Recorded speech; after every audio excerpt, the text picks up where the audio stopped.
Assalamualaikum warahmatullahi wabarakatuh. Alhamdulillahi rabbil alamin alladzi khalaqas samawati wal arda wa ma fihima linnas liyashkuru ala jami'i ni'amihi wa liyatafakkaru ala qudratihi wa liyu'minu bihi. Asyhadu an la ilaha illallah wahdahu la syarikalah wa asyhadu anna Muhammadan abduhu wa rasuluh. Amma ba'du. Saudara-saudara sekalian yang Allah muliakan, pada pagi subuh hari ini insyaallah subuh yang penuh berkah bagi kita semuanya. Yang telah menunaikan sholat subuh berjamaah, semoga dicatat oleh Allah Subhanahu wa Ta'ala sebagai amal kebaikan, ya, dan sekaligus menjadi uswah hasanah bagi saudara-saudara kita, bagi keluarga kita, ya, untuk senantiasa memakmurkan masjid khususnya di subuh hari ini. Sebagaimana tema yang telah disampaikan oleh DKM Al-Ukhuwah, bahwa tema pagi hari ini adalah bagaimana kita mempersiapkan diri untuk menyambut bulan Ramadan yang insya Allah akan kita dapatkan atau yang akan kita laksanakan. Semoga kita dipanjangkan umurnya, ya, insya Allah minggu depan. Yang jelas 1 Ramadan, ya. Yang jelas 1 Ramadan, apakah nanti tanggal 1 Maret ataukah 28 Februari, maka kita akan menunggu sidang ketetapan yang akan ditetapkan oleh Kementerian Agama Republik Indonesia. Saudara-saudara sekalian yang Allah muliakan, bagaimana kita mempersiapkan diri menyambut bulan suci Ramadan, ya? Oke, mohon maaf saya pakai.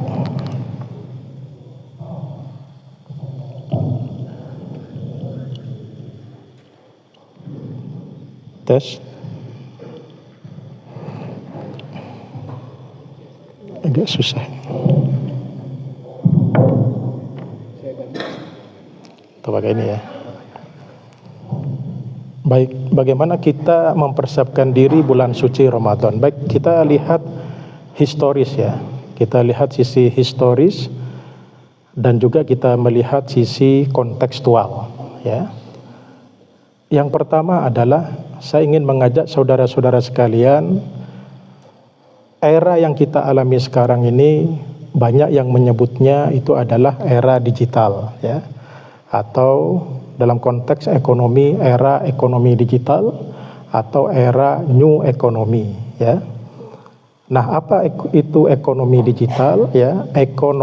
Banyak literatur referensi, ya, tapi paling tidak para peneliti baik itu bisnis, manajemen dan teknologi, bahwa yang dinamakan dengan era new economy atau era digital atau era ekonomi digital itu adalah perubahan yang signifikan, ya, terhadap kehidupan manusia, khususnya dalam aktivitas ekonomi yang berubah secara signifikan dan drastis.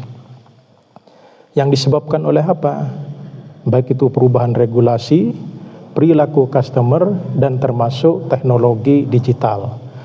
Tetapi yang paling dahsyat itu adalah perkembangan teknologi digital, ya. Nah, dalam era ekonomi digital ini kita sering mendengarkan istilah disrupsi, ya. Jadi disrupsi, ada yang menjadi disruptor, artinya pihak perusahaan atau orang yang mendisrupsi, ada yang terdisrupsi, artinya orang yang tergeser atau bisa jadi orang yang terpuruk, perusahaan yang terpuruk karena adanya perubahan yang signifikan. Nah, kira-kira apakah Allah atau Islam atau Nabi Muhammad tidak mengajarkan atau tidak memberikan inspirasi bagaimana kita menjadi umat yang membawa perubahan yang signifikan atau membawa disrupsi, ya. Jadi kalau kita lihat secara filosofis bahwa disrupsi itu terjadinya perubahan yang signifikan karena ada perubahan teknologi digital, sesungguhnya, ya, kalau kita pelajari ayat pertama yang turun di bulan Ramadan yang sering kita dengarkan dan bahkan di antara kita menghafalnya, yaitu surat Al-Alaq ayat 1-5, sebenarnya itu adalah mengajak transformasi kehidupan umat manusia dan sekaligus mendisrupsi bagaimana kehidupan pada saat itu ya, pada saat Rasulullah diangkat menjadi nabi. Jadi kondisi pada saat itu bagaimana akhlak atau perilaku kaum jahiliyah pada saat itu dalam berbagai aspek ekonomi, kehidupan sosial, sosiologi dan lain sebagainya, itu adalah jauh daripada syariat Allah Subhanahu wa taala. Nah, kehadiran Rasulullah ya, penunjukan Muhammad sebagai nabi dan rasul itu adalah dalam rangka mendisrupsi atau melakukan transformasi bagaimana kehidupan pada saat itu menuju kepada kehidupan yang Allah ridhoi. Ya. Jadi kalau kita lihat filosofis bahwa disrupsi atau transformasi itu adalah mengajak perubahan yang signifikan. Kalau dalam bisnis berarti bagaimana model bisnis itu berubah dengan teknologi, maka sesungguhnya transformasi kehidupan yang diharapkan atau yang disyariatkan oleh Allah adalah bagaimana kehidupan umat manusia menuju kepada kehidupan yang Allah syariatkan. Ya. Nah, apa inspirasinya bagi kita yang akan insya Allah ya akan mengarungi amalan-amalan di bulan Ramadan, apa yang harus dipersiapkan? Baik, dengan keterbatasan waktu ini, mari kita cari inspirasi dari surat Al-Alaq ayat 1 sampai 5 yang diturunkan di bulan Ramadan sebagai bekal kita untuk mempersiapkan diri dalam berbagai hal ya, baik itu ibadah mahdoh maupun ghairah mahdoh di bulan Ramadan. A'udzubillahi minasyaitonirrajim. Bismillahirrahmanirrahim. Iqra ya. Jadi untuk melakukan transformasi ya, untuk mendisrupsi, mengajak perubahan yang radikal. Jadi disrupsi itu perubahan yang radikal ya. Itu adalah bekalnya Iqra, membaca. Ya. Bukan dengan memberikan makanan. Iqra. Bacalah. Karena dengan membaca itu maka terserap ilmu pengetahuan. Dan ini sesuai dengan kemuliaan Adam ketika Allah menjadikan Adam sebagai khalifah. Ya. Jadi fenomena wahyu Allah yang pertama, Iqra, itu sesungguhnya merefleksikan ketika manusia itu diciptakan sebagai khalifah. Karena kemuliaan Adam dibandingkan malaikat dan syaitan itu adalah apa? Malaikat dan iblis karena adanya ilmu yang Allah berikan. Ya, subhanaka la ilma lana illa ma 'allamtana innaka antal alimul hakim. Ini kata malaikat. Ya. Jadi kemuliaan Adam sebagai khalifah karena adanya ilmu. Ya, karena pada saat itu Adam adalah manusia pertama, ya. Kemudian Allah supaya Adam ini dapat dijadikan khalifah, maka Allah langsung mengajarkan. Sesungguhnya Allah juga mengajarkan kepada malaikat, kepada iblis, ya. Tetapi sesungguhnya yang lulus, ya, itu adalah kakek moyang kita yaitu Adam, ya.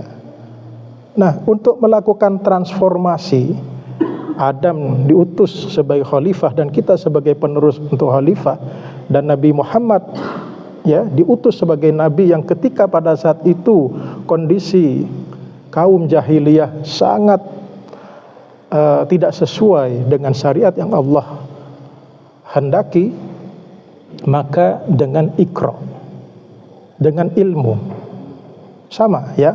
Konteks ketika Adam ditunjuk sebagai khalifah, Muhammad sebagai nabi, bekalnya Iqra, ilmu ya. Iqra bismi rabbikal ladzi khalaq. Tetapi di sini tidak hanya sekedar belajar atau berilmu, tetapi bagaimana menjadikan ilmu tersebut itu adalah dalam konteks supaya kita mendekatkan diri kepada Allah, mengakui dan mengimani bahwa segala sesuatu yang kita pelajari, segala sesuatu yang kita teliti itu adalah ciptaan Allah. Kita mengetahui siapa yang menjadikan diri kita, yang menciptakan kita, supaya kita tahu bahwa sesungguhnya yang menciptakan kita, yang menjadikan kita memiliki rizki itu adalah Allah sebagai Rabb. Nah, itu ya tujuannya. Kemudian apa inspirasinya bagi kita? Ya, berarti kalau kita mau menghadapi bulan Ramadan, ya, bagaimana meningkatkan kualitas ilmu kita menghadapi Ramadan, ya. Nah, ini tidak hanya membekali ilmu, tetapi kita harus punya rencana. Di bulan Ramadan ini kualitas iman dan takwa seperti apa yang akan kita tingkatkan. Yang kedua, yang tidak kalah pentingnya adalah karya kita di bulan Ramadan yang akan kita hadapi minggu depan. Selama bulan Ramadan kita ingin menghasilkan apa? Karena kalau kita sebagai umat Islam, sebagai umat yang ada dua pilihan dalam era digital ini, terdisrupsi, artinya yang digilas oleh perubahan, atau kita mau menjadi disruptor. Tapi disruptor dalam konteks yang positif, itu ada dua pilihan. Terdisrupsi ya berarti kita tergilas, manut, ya, jadi makmum, jadi kopral. Atau menjadi disruptor, kita yang akan mengarahkan transformasi baik diri kita maupun umat. Nah, itu pilihannya.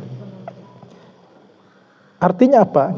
Ya, baik, kita akan jadikan momentum Ramadan 1446 Hijriah ini adalah sebagai momentum untuk menjadi umat yang mengajak transformasi. Bagaimana kita mewarnai disrupsi di ekonomi digital, di era digital ini dengan berbagai inovasi yang bisa dihasilkan oleh umat Islam, tapi konteks inovasinya di sini adalah dalam rangka mendekatkan diri kepada Allah. Nah, ini inspirasinya saudara-saudara sekalian. Ayat berikutnya adalah Iqra bismi rabbikal ladzi khalaq khalaqal insana min 'alaq, ya. Iqra wa rabbukal akram alladzi 'allama bil qalam. Bacalah di mana Tuhanmu adalah yang paling mulia. Di mana letak kemuliaan Allah? Kenapa Allah itu paling mulia?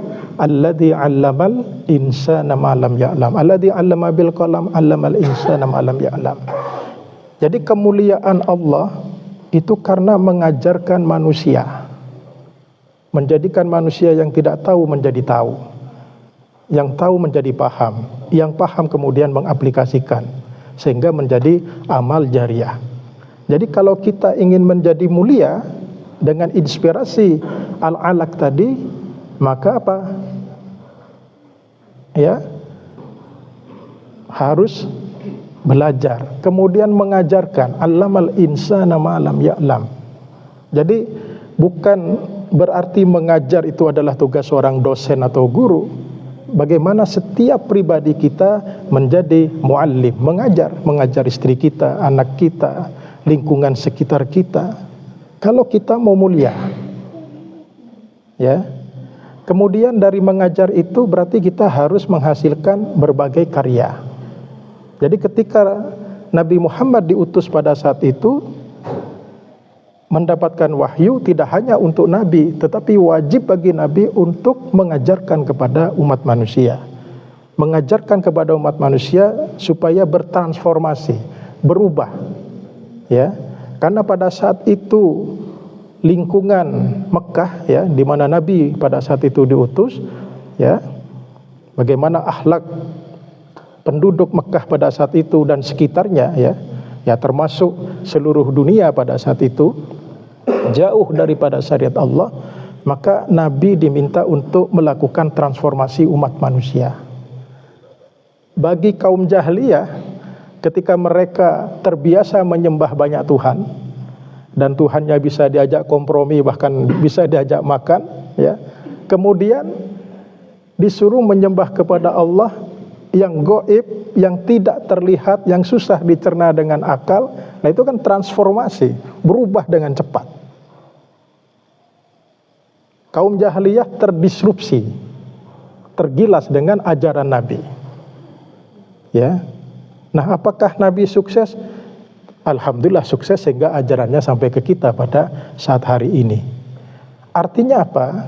Bahwa di era digital yang penuh persaingan yang luar biasa ini, nampaknya kunci transformasi itu adalah tidak jauh-jauh dari kita, yaitu Al-Quran yang kita baca, yang kita pelajari, ya.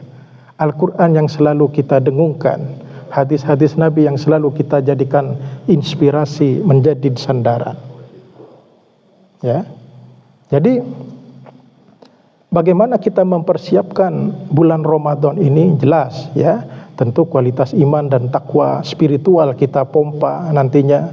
Kita menyiapkan diri. Selama ini kita jarang sholat berjamaah, bagaimana nanti kita ikhtiarkan, kita niatkan di bulan Ramadan sholat berjamaah, ya. Bagaimana kita sebelum Ramadan sedekah kita kurang, nanti bagaimana di Ramadan kita lebih banyak lagi. Ya tentu tidak hanya di bulan suci Ramadan, ya. Kalau kita sebelum Ramadan sudah terbiasa, maka di bulan Ramadan selalu akan kita tingkatkan. Itu yang terkait dengan mahdoh. Yang ghairu mahdoh, jadi Ramadan ini bukan bulan yang leyeh atau santai, ya. Justru yang ghairu mahdoh ini juga kita kejar, ya. Apakah kita sebagai pengusaha, sebagai mahasiswa, sebagai karyawan, sebagai anak, sebagai suami, sebagai istri dan lain sebagainya, mentransformasikan diri kita sehingga menjadi pribadi, menjadi pemimpin, menjadi pengusaha, menjadi imam yang lebih baik, dan tentu harus memberikan dampak sosial yang lebih baik pula. Jadi kalau di bulan Ramadan, mohon maaf, hanya kualitas ibadah mahdoh yang ditingkatkan, tapi dampak sosialnya kurang, maka bisa jadi kita belum menjadi bagian umat Nabi Muhammad yang melakukan transformasi umat. Nah ini menurut saya perspektif, ya. Bagaimana menyiapkan Ramadan dalam perspektif kita menjadi umat yang melakukan transformasi individu, kelompok kita, umat secara makro. Inspirasinya dari mana?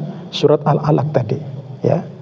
Jadi dalam surat Al-Alaq ayat 1-5 itu adalah bekal untuk melakukan transformasi, bekal untuk melakukan disrupsi, tidak hanya dalam konteks ibadah mahdoh tetapi juga ghairu mahdoh. Karena pada saat Nabi Muhammad SAW diutus, itu tidak hanya meluruskan ibadah mahdoh, tapi ibadah ghairu mahdoh juga diluruskan dalam konteks apa? Supaya iman dan takwa, praktek-praktek kehidupan itu sesuai dengan syariat Allah Subhanahu wa Ta'ala. Nah ini persiapan yang harus kita rencanakan, yang harus kita lakukan insya Allah di bulan suci Ramadan, sehingga kita menjadi pribadi, menjadi umat yang akan mendisrupsi, ya, perilaku-perilaku yang kurang sesuai, praktek-praktek kehidupan kita yang kurang sesuai dengan syariat Allah Subhanahu wa Ta'ala. Baik saudara-saudara sekalian yang Allah muliakan, dari tadi perspektif substantifnya, kemudian tinjauan historis, nampaknya sudah jelas dan tidak bisa dan tidak perlu diperdebatkan bagaimana teori ataupun konsep melakukan transformasi, karena sudah jelas. Contohnya sudah jelas, ya. Contohnya siapa? Tentu adalah baginda Rasulullah Shallallahu Alaihi Wasallam. Artinya apa? Bahwa keterpurukan umat Islam yang kita alami di saat ini dalam berbagai hal, ya, bisa jadi kita masih kalah dengan umat yang lain dalam berbagai hal, karena kita diutus sebagai ummatan wasaton, ya, sebagai khairu ummah. Tentu ini adalah dalam berbagai konteks sebagai khalifah, yang arahnya adalah bagaimana mengajak umat itu adalah dalam rangka bertakwa kepada Allah Subhanahu wa Ta'ala dalam berbagai dimensi, ya, dalam berbagai dimensi. Nah, sehingga Ramadan yang akan kita alami minggu depan, ya, mari kita masing-masing individu ataupun kelompok, bagaimana kita melakukan transformasi untuk diri, untuk keluarga, untuk umat, sehingga kita menjadi umat Rasulullah yang akan mendisrupsi, ya, yang akan mendisrupsi, yang akan melakukan transformasi secara proaktif. Tadi kuncinya adalah allamal insana ma lam ya'lam. Nah, di sini Iqra, bagaimana Allah mengajarkan Nabi, ya, tentu ini tidak hanya berlaku kepada Rasulullah. Artinya ayat ini berlaku secara universal, termasuk bagi diri kita. Dengan kolam, ya.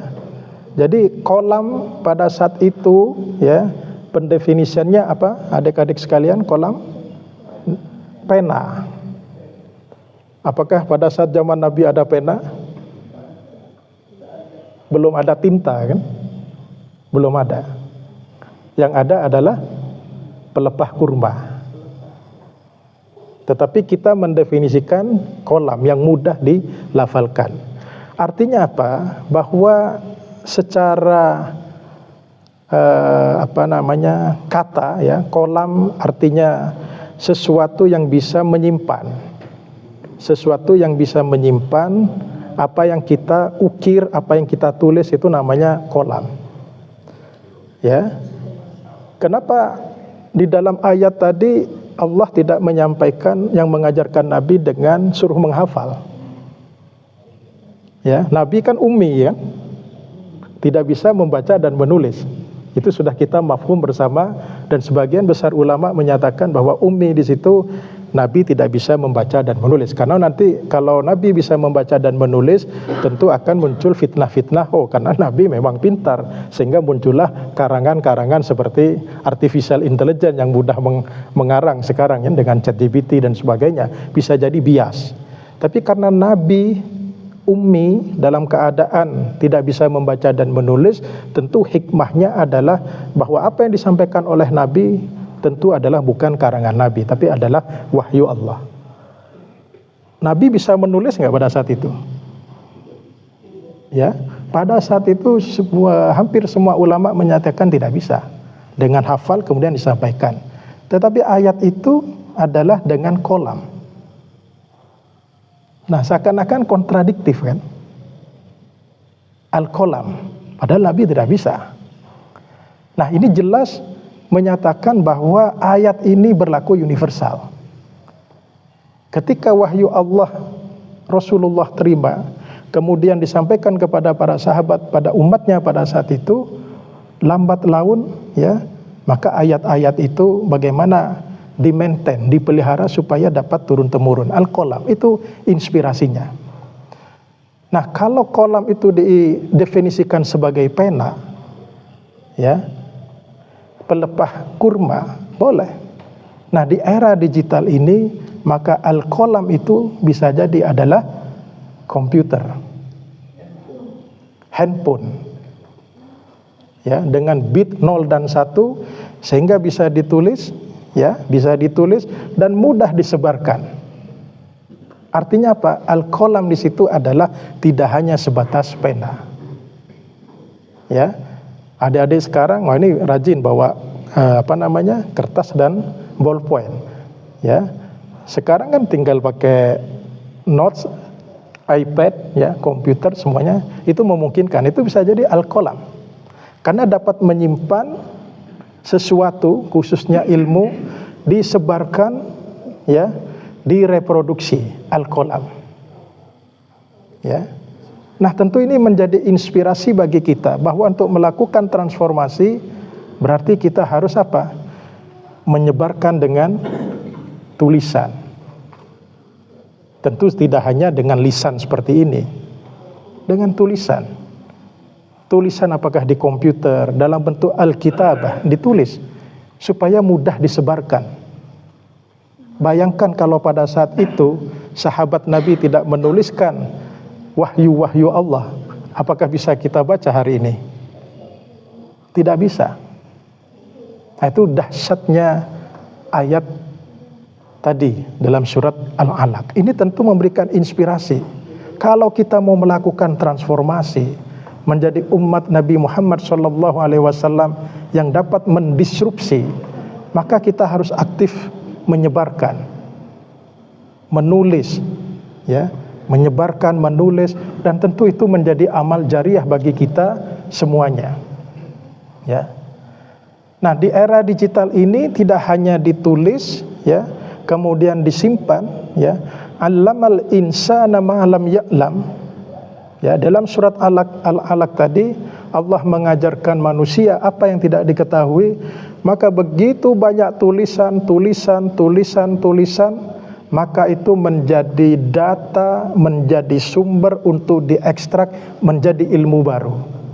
Nah, dalam ekonomi digital, dalam ilmu digital saat ini, itulah yang kita kenal dengan artificial intelligence, kecerdasan buatan. Ya, saya yakin banyak jamaah yang menggunakan generatif AI, pakai ChatGPT atau DeepSeek. Bapak pernah pakai? Bagaimana ChatGPT, DeepSeek dan lain sebagainya bisa menghasilkan ilmu baru? Karena ada apa? Data, ada ilmu diolah sehingga menjadi diekstrak menjadi ilmu baru. Allamal insana ma lam ya'lam. Ya. Jadi ilmu yang kita lafalkan seperti ini sekarang menjadi multimedia. Ilmu yang kita tulis itu nanti menjadi data tulisan, diekstrak dengan berbagai media sehingga menjadilah ilmu baru. Jadi sesungguhnya, ya, kalau saya cermati inspirasi surat Al-Alaq ini, apa yang kita alami sekarang, ya, dengan era AI, maka sesungguhnya Allah sudah memberikan inspirasi dalam surat Al-Alaq tadi. Ya. Artinya apa? Kalau kita melakukan transformasi, ya, berarti kita harus banyak menulis. Tentu tidak bisa menulis kalau tidak membaca. Ya. Kemudian bagaimana mengekstraksi berbagai ilmu, diekstrak, diaplikasikan sehingga menjadi inovasi. Nah, dalam riset terakhir, saudara-saudara sekalian, di berbagai jurnal ilmiah, jadi suatu bangsa, suatu kaum akan bertahan atau memimpin persaingan, itu banyak sekali faktornya. Tetapi yang paling utama itu setelah saya baca dari berbagai literatur hanya dua. Satu adalah inovasi, yang kedua adalah kemampuan kewirausahaan atau entrepreneurship. Ya, inovasi. Jadi nggak mungkin, ya, itu suatu kaum, suatu bangsa itu dapat bertahan di era disrupsi ini kalau inovasinya lemah. Jadi allamal insana ma lam ya'lam, ya, itu adalah bagian daripada inspirasi inovasi. Ya. Nah, hanya kita umat Islam saat ini, ya, kalau secara indeks, ya, secara indeks di beberapa negara yang mayoritas Muslim, kita masih banyak ketertinggalan. Tidak usah jauh-jauh lah, Indonesia. Ya, Indonesia itu di ASEAN, kita di atasnya Timur-Timur, tetapi kita di bawahnya Malaysia, Singapura, Vietnam, Thailand, ya, Innovativeness Index. Siapa Indonesia itu? Ya kita, karena mayoritas umat Islam. Ya. Apa bentuknya atau best practice-nya atau contohnya kenapa inovasi itu bisa membawa transformasi dan bisa mempertahankan suatu umat atau bangsa dari terdisrupsi? Ya. Cina, Jepang, ya, Korea Selatan yang dekat-dekat lah, ya. Itu karena inovasinya, indeks inovasinya luar biasa. Ya. Jepang sekarang mengalami berbagai masalah, ya. Yang jelas yang selalu kita dengar adalah mengalami depopulasi. Populasinya mulai turun. Ya, populasinya turun. Tapi beberapa minggu lalu saya belajar di salah satu universitas di Tokyo, mereka cerita, ya, memang mereka mengalami yang namanya disrupsi, ya. Ekonomi mereka juga dibikin dalam tanda kutip berantakan oleh Cina, ya. Mobil-mobilnya yang dulu melantai di aspal di Indonesia khususnya, itu sekarang udah kita lihat produk-produk Cina. Ya, mereka merasa terdisrupsi juga. Kenapa? Kalah beradaptasi. Jadi terlambat, bukan kalah, ya, terlambat beradaptasi. Ya. Jadi telat beradaptasi, terlambat melakukan transformasi, maka kita akan terdisrupsi. Jepang mengakui. Ya, Jepang mengakui. Korea Selatan bisa jadi sebentar lagi terdisrupsi juga. Ya, apalagi kita, ya, terdisrupsi. Produk-produk yang ada, mobil dan lain sebagainya adalah produk mereka. Inovasi kita kurang. Padahal Allah mengajarkan hal itu. Ya, terdisrupsi. Nah, tetapi karena Jepang memiliki fundamental teknologi dan inovasi yang cukup kuat, manufakturnya cukup kuat sehingga disrupsi mereka memang masih di bawah toleransi, artinya masih acceptable, masih bisa diterima untuk bertahan dan mereka bisa melakukan competitive advantage, ya, bagaimana bersaing di era disrupsi ini, ya. Artinya inovasi itu sudah secara ilmiah itu memang dari berbagai literatur kuncinya di situ, ya. Yang kedua adalah sikap atau perilaku kewirausahaan, entrepreneurship. Entrepreneurship itu tidak harus jadi pengusaha, ya, tapi kreativitas, creative thinking, system thinking, dynamic capabilities itu penting. Nah, Allah sudah mengajarkan hal itu, saudara-saudara sekalian. Jadi kalau kita bedah di Al-Quran, ya, hampir semua ayat atau semua ayat itu menginspirasi tentang hal itu. Nah, hanya kadang-kadang kita terjebak dalam pemahaman tekstual. Jadi di bulan Ramadan ini kita harus membuat rencana bagaimana kita memahami ayat-ayat Allah dalam Al-Quran ini, inspirasi dari hadis Nabi ini, mari kita pelajari lebih dalam sehingga kita bisa mengaplikasikan karya-karya apa yang akan kita telurkan di bulan Ramadan. Ya, baik itu sebagai pelajar, mahasiswa, sebagai pengusaha, kepala rumah tangga, apapun profesi kita harus menghasilkan karya. Ya, walaupun itu kecil tapi insya Allah akan berdampak dahsyat, berdampak sosial bagi kemajuan umat kita. Ya, sehingga kita akan diangkat derajatnya. Allah akan muliakan ketika iman dan takwa kita meningkat, kemudian ilmu dan kita amalkan juga meningkat. Sesuai dengan firman Allah Subhanahu wa taala, yarfa'illahu alladhina amanu minkum walladzina utul ilma darajat. Tentu inspirasi ayat ini tidak hanya ibadah mahdoh, saudara-saudara sekalian, tetapi juga ghairu mahdoh. Ya. Jadi kita tekadkan bagaimana bulan Ramadan 1446 Hijriah ini menjadi Ramadan yang terbaik yang pernah kita alami di Ramadan-Ramadan sebelumnya. Kita harus menancapkan apakah Pak Dadang misalkan mau menyusun buku kumpulan khutbah untuk DKM Al-Ukhuwah misalkan, Pak Denny nanti akan menulis buku, atau Pak Denny akan membuat inovasi produk, ya, adik-adik mahasiswa akan menghasilkan apa. Mari kita jadikan momentum Ramadan ini, malam hari kita perkuat spiritual iman takwa kita, siang hari kita berkarya, ya. Demikian yang dapat saya sampaikan, ya. Mohon maaf bila ada kekurangan dan khilafan. Sebagaimana amanat tadi Ustadz Sandi maksimal 30 menit, insya Allah sudah mencukupi. Semoga apa yang saya sampaikan ini menjadi inspirasi khususnya bagi diri saya dan bagi jamaah Masjid Al-Ukhuwah Kota Baru Parahyangan. Demikian, usikum wa iyaya bittaqwallah. Wassalamualaikum warahmatullahi wabarakatuh. Alhamdulillahirrahmanirrahim. Terima kasih kepada Ustaz yang telah menyampaikan materi kajian pada hari ini. Insyaallah ini ilmu yang bermanfaat untuk kita dan Allah pun dapat Ustaz dan kita semua sebagai amal soleh yang baik. Amin ya rabbal alamin. Jemaah masih dalam perjalanan.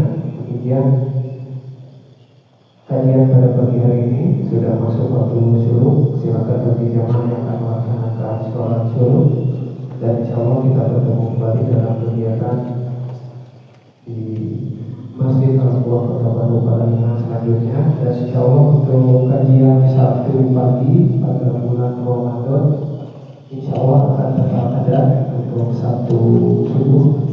Insyaallah kita akan tetap mengadakan kajian, dan ditambah kajian Ramadan akan dilaksanakan setelah salat tarawih. Jadi setelah salat tarawih kurang lebih ada 25 menit atau 30 menit akan ada waktu kajian pada tarawih. Semoga Allah catat sebagai amal terbaik untuk kita semua. Terima kasih. Bila berikutnya, wassalamualaikum warahmatullahi wabarakatuh. Waalaikumsalam.